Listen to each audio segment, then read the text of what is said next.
Avon TV में आप तमाम का खैर मकदम है। नाजरीन, बरसों पहले मेरा नाम जोकर फिल्म में राज कपूर जी ने कहा था कि ए भाई ज़रा देख के चलो, आगे ही नहीं पीछे भी, दाएं ही नहीं बाएं भी, ऊपर ही नहीं नीचे भी। लेकिन वो एक बात बोलना भूल गए, बीच में भी देख के चलो। नाजरीन, रायचूर शहर के सड़कों पर बीच में जो रोड डिवाइडर कहलाते हैं, वहाँ पर सर्विस वायर यानी बरकी तार भी वहाँ पर यूं ही नंगी हालत में बिछे हुए हैं। इसको भी देखकर चलना लाजमी हो गया है। इस सिलसिले में आज सिराज अहमद जाफरी, जो कि यूथ आइकॉन भी कहलाते हैं, उन्होंने डिप्टी कमिश्नर को एक मेमोरेंडम पेश किया। चुनाचे उन्हें हमने अपने स्टूडियो में मदऊ किया है। आइए उनसे ही जानते हैं कि ये मसला क्या है। सिराज जाफरी साहब, एवन टीवी में आपका इस्तकबाल है। और हमने ये सुना है कि आज आपने सर्विस वायर के ताल्लुक से, जो कि सड़कों के दरमियान रोड डिवाइडर पर यूँ ही लावारिस हालत में पड़े हुए हैं, इस ताल्लुक से डिप्टी कमिश्नर की तवज्जो दिलाने पेश की है। तो मामला आखिर है क्या?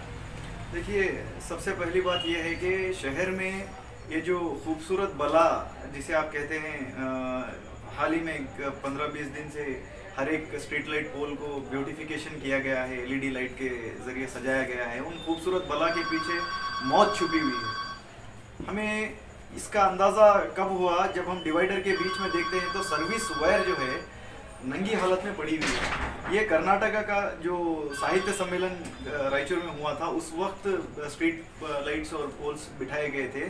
उस वक्त क्या था कि हर एक सर्विस वायर को डक्टिंग करके अंडरग्राउंड करना चाहिए था, जो कि हुआ नहीं। इसके अंदर जेस्कॉम की नेग्लिजेंसी है और सीएमसी की नेग्लिजेंसी है। उस दिन से लेके आज तक भी उसके ऊपर कोई तवज्जो नहीं दी जा रही है। ये सबसे बड़ी लापरवाही है डिपार्टमेंट्स की इस ताल्लुक से। और दूसरी चीज़, जहाँ जहाँ पर भी आप इलेक्ट्रिक पोल्स देखते हैं, हर इलेक्ट्रिक पोल्स के ऊपर टीवी केबल्स हो गए, आईएसपी इंटरनेट सर्विस प्रोवाइडर के केबल्स हो गए, इतने सारे केबल्स वहाँ पर लगे हुए हैं। जबकि इंडियन इलेक्ट्रिकल स्टैंडर्ड के हिसाब से जहाँ जहाँ पर हाई टेंशन वायर्स होती हैं, उसके कईयों मीटर तक जो है दूसरी लाइन डालने की इजाज़त नहीं है। हाई कोर्ट ऑफ कर्नाटका का भी इसके ताल्लुक से जजमेंट है।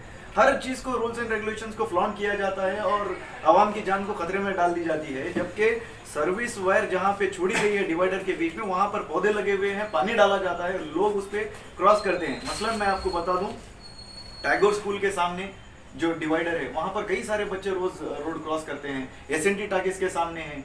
ऐसा कोई डिवाइडर नहीं बचा जहाँ पर सर्विस वायर खाली नहीं है। उसके बाद हर एक पोल के ऊपर जो है, जो जंक्शन बॉक्स होता है जहाँ पर कनेक्शन होते हैं, एक भी जंक्शन बॉक्स पैक नहीं है। पूरी तरीके से उसको टेप किया गया है, हवा में, तार में। इसके अंदर इंसान को ही नहीं बल्कि जानवरों को भी खतरा है। शॉक सर्किट होने के बाद घरों के अंदर, होटलों के अंदर, कमर्शियल कॉम्प्लेक्स में लाइट्स जाने के और उनके कॉस्टलीस्ट इक्विपमेंट जलने के भी इम्कानात हैं। जब आम आदमी एक मिस्टेक करता है, अगर सिग्नल क्रॉस करते वक्त तो सिग्नल पड़ जाता है तो क्रॉस करता है, ऐसा होता है जैसा उसने हिंदुस्तान पाकिस्तान का बॉर्डर क्रॉस कर दिया, फाइन भरो।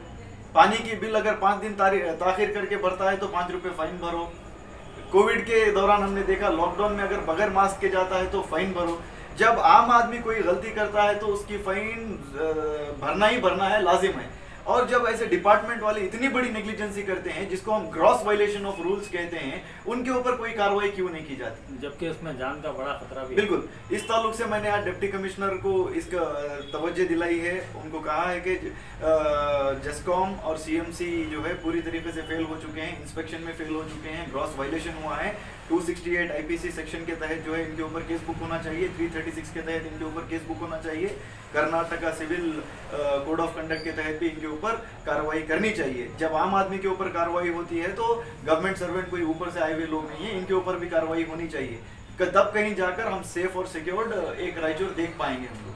इकदामात अभी लेने में जिला इंतजामिया नाकाम हुआ या फिर अभी उसको लंबा टालता गया, तो क्या आप कोई इकदाम करेंगे? यकीनन, जिस तरीके से आप कह रहे हैं, मुझे तो पूरा भरोसा है कि हमारी जो आज कंप्लेंट गई है, शायद ही उसके ऊपर एक्शन होगा। मुझे कोई तवक्को नहीं है डिस्ट्रिक्ट एडमिनिस्ट्रेशन से, क्योंकि ये प्रोटोकॉल है। अगर मैं कल क्रिमिनल कंप्लेंट दायर करने जाता हूँ तो जुडिशियल मजिस्ट्रेट जो है हमें यही सवाल करते हैं कि आप डिप्टी कमिश्नर को क्यों नहीं दिए, ऑफिशियल को क्यों नहीं दिए। इसीलिए हमने वो फॉर्मेलिटी आज पूरी की है। अगर वो लोग कार्रवाई करके शहर के आवाम की सेफ्टी और सिक्योरिटी के बारे में सोचते हैं तो ये काबिल तारीफ होगा, काबिल सताइश होगा, हम वेलकम करेंगे। अगर वो काम नहीं करेंगे तो डेफिनेटली हम क्रिमिनल केस तो दायर करेंगे। शुक्रिया। ये थे सिराज अहमद जाफरी, जो कि आपको आगाह कर रहे थे कि शहर के मुख्तलिफ रोडों पर जो रोड डिवाइडर हैं, वहाँ पर सर्विस वायर पड़े हुए हैं, जिन पर मौसमों का असर हो सकता है। बरसात में भीग सकते हैं और मौसम गर्मा में इनमें तड़ा खाकर उसके बाद उन पौधों पर जब पानी डाला जाए तो पूरे सड़क पर उस पानी के जरिए करंट दौड़ सकता है और किसी को भी